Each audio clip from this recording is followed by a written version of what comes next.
Bien, la pretensión chilena durante muchos años de tener un dominio en los límites del Mar del Sur, donde según la explicación que se inicialmente superponen los derechos de 200 millas, ha llevado finalmente a que el Perú tome la decisión de recurrir a un tercero, a la Corte Internacional de Justicia de la Haya, para que diga, bueno, que se pueda resolver esto de una manera equitativa y equidistante. A un tribunal internacional. Claro. Ahora, lo importante en este caso, hay una encuesta, por ejemplo, demuestra que el 96% de los peruanos está de acuerdo, respalda, como debe de ser, esta demanda. Ahora, la inquietud es si este 96% de peruanos conoce en qué consiste esta demanda y en qué consiste este proceso. Justamente nosotros realizamos una encuesta, vamos a ver cuáles son los resultados. ¿Sabe de qué estamos hablando, no? Bueno, que ahorita está en el tribunal, ¿no?, de la Haya, que se va a decidir si está a nuestro favor o en contra, ¿no? Todavía no está esa decisión determinada por el tribunal. Considero que es un reclamo justo y que ojalá pues la Haya contemple esto y se evite problemas con el país vecino, ¿no? Y me parece que es legítimo y muy justo que Perú pueda recurrir al Tribunal Internacional de la Haya para hacer prevalecer los derechos legítimos que tiene como nación respecto a las 200 millas marítimas, ¿no?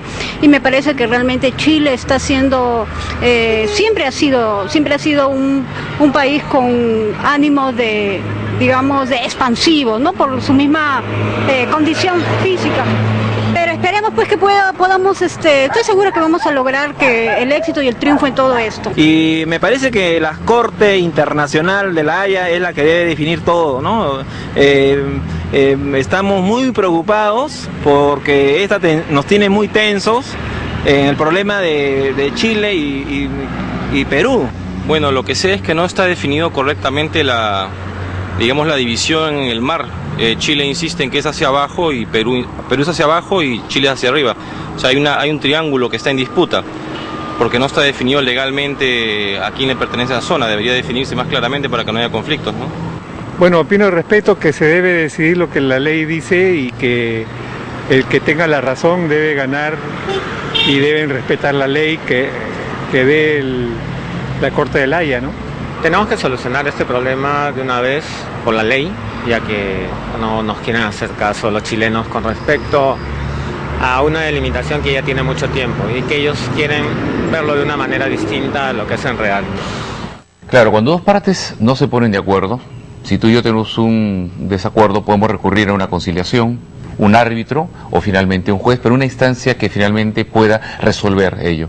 ¿Qué es lo que ha hecho el Perú, no? Hay que aclarar que el Perú intentó durante muchos años de establecer, nos sentamos a conversar, solucionamos este tema, no se dio dicho Chile siempre se negó a sentarse a hablar, no lo admitía. Había que ocurrir a una instancia internacional que delimite finalmente nuestra soberanía marítima para ambos lados. Y nosotros recurrimos al doctor Ernesto Beliz para que nos pueda ayudar a entender eso y conversar con la gente para tener una mayor comprensión de ello. Lo que dice Giovanni es cierto, el Perú siempre dice acá hay un tema pendiente, los límites marítimos no están definidos, y Chile decía no, para mí sí están, y nunca quiso hablar del tema. ¿Podemos hablar más o menos de cómo se origina todo esto y cómo llegamos hasta presentar esta demanda en Holanda? Lo que hay que dejar bien claro es que nosotros no vamos a la Corte Internacional a denunciar a Chile. El objeto de nuestra demanda es pedirle a la Corte Internacional que delimite los dominios marítimos del Perú y de Chile en vista de que nosotros no hemos podido hacerlo directamente con Chile. El Perú agotó las instancias que están precisadas en los mismos estatutos de la Corte. La negociación directa, la intermediación y el arbitraje no tuvieron éxito. Chile se negó a conversar el tema aduciendo de que no había nada de qué hablar y obliga al Perú a ir a una suprainstancia que es la Corte Internacional para que la Corte Internacional diga, leyendo los argumentos peruanos y las tesis chilenas, cuál es la división entre los mares.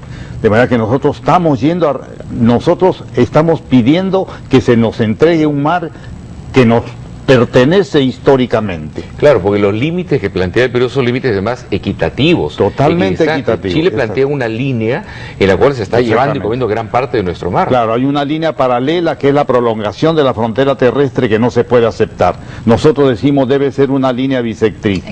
Entonces, como hay controversia, cuando dos partes tienen una interpretación diferente del mismo problema, hay controversia, entonces vamos y le preguntamos a la Corte, diga usted por favor quién tiene la razón, si la línea paralela o la línea equidistante. Una pregunta clave que hacer, sí. Adelante, usted. Bueno, este procedimiento va a tomar muchos años, aproximadamente 6 años. Pero ¿no cree usted, doctor Velit, que estamos pecando de demasiado optimismo, demasiado triunfalismo? Hay que tener en cuenta que este es un primer paso. Ahora, el Tribunal de la Haya tendrá que ver, si, lógicamente, viendo los argumentos chilenos, si admite o no esta demanda. Porque finalmente, si la Haya decide, no la admite. Evidentemente, la prueba está de que Chile ha dicho que el primer paso que va a dar es impugnar la competencia de la Corte, decir que la Corte no tiene competencia. Y en atención a qué? A que Chile sostiene que existe tratado de límites y en consecuencia ya la Corte no tiene. Nosotros decimos ese tratado no existe. Es un convenio pesquero. Exactamente, la Declaración de Santiago de 1952 y la Declaración de Frontera Marítima para la Pesca del 54 no son tratados internacionales de frontera marítima.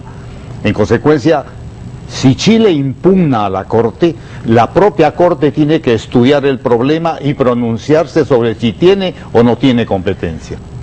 Ahora, leí ayer, por ejemplo, doctor Velit, en un diario chileno, donde la senadora Soledad Alvear, llama a la calma, a la tranquilidad a los chilenos y se basa en 2 puntos principales. Bueno, el primero, que ellos dicen que existe un tratado, existen convenios, de los cuales nosotros ahorita estamos hablando que no son tal.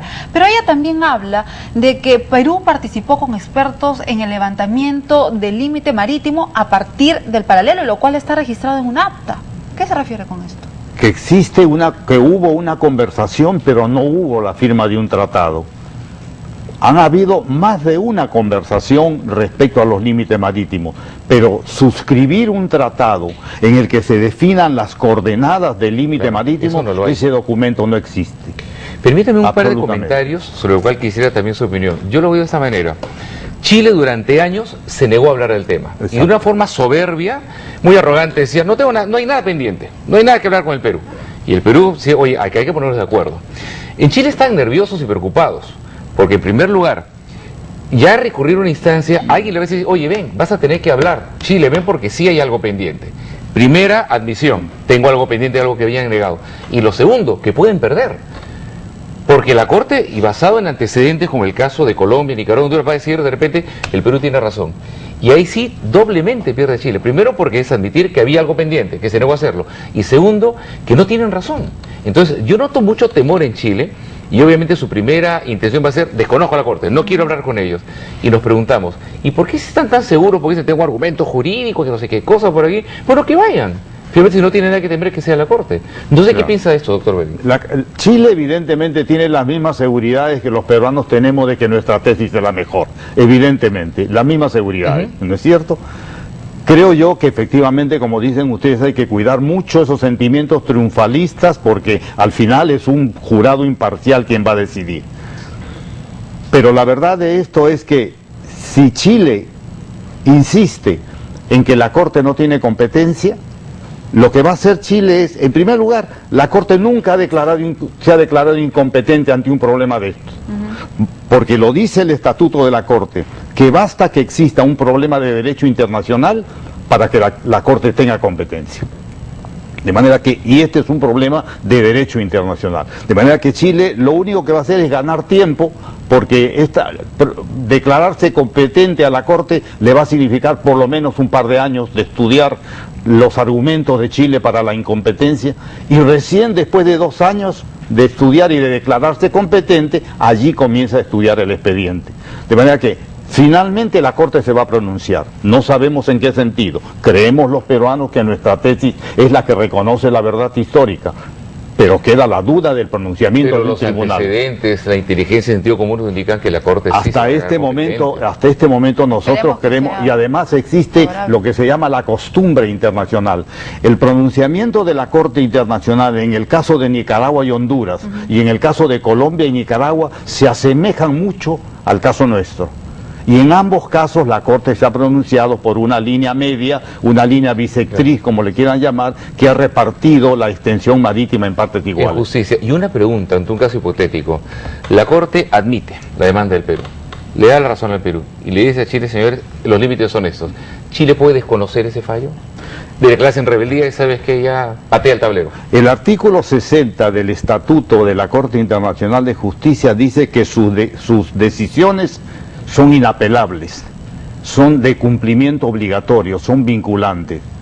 Nadie puede desconocer lo que la Corte acuerde. Pero se puede y quienes somos firmantes de la Carta de las Naciones Unidas, que es de quien depende la Corte, estamos obligados por la suscripción de esa carta a reconocer las decisiones de la Corte. Sin embargo, las Naciones Unidas prevén la posibilidad de que se quiera desconocer la autoridad de la Corte, y hay sanciones para quien lo haga.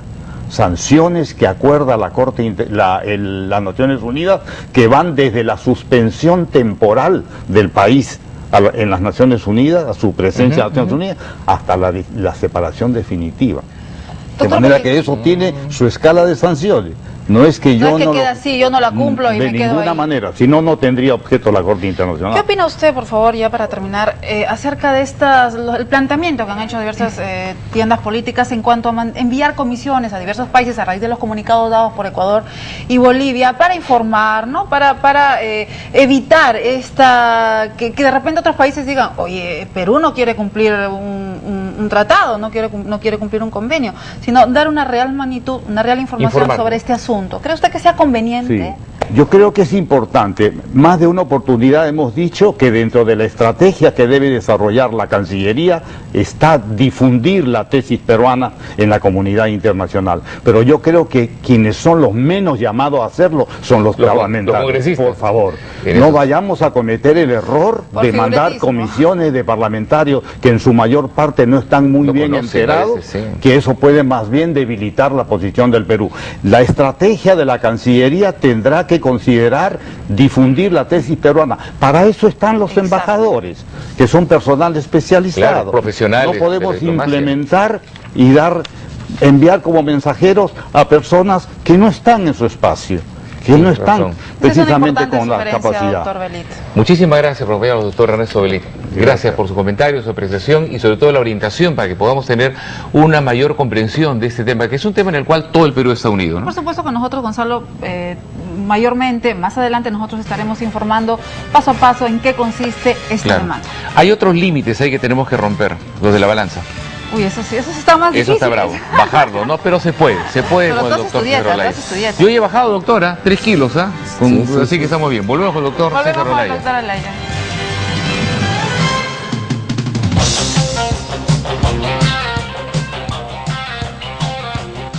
No es lo mismo 100 metros que 3.300 metros sobre el nivel del mar. A 3.300 metros sobre el nivel del mar, nada es igual. A diferencia de otras aguas, la única agua mineral extraída de un manantial, ubicado a 3.300 metros sobre el nivel del mar, es San Mateo. Toma los minerales que tu cuerpo necesita directo del lugar de origen. San Mateo, pura de manantial, puro bienestar.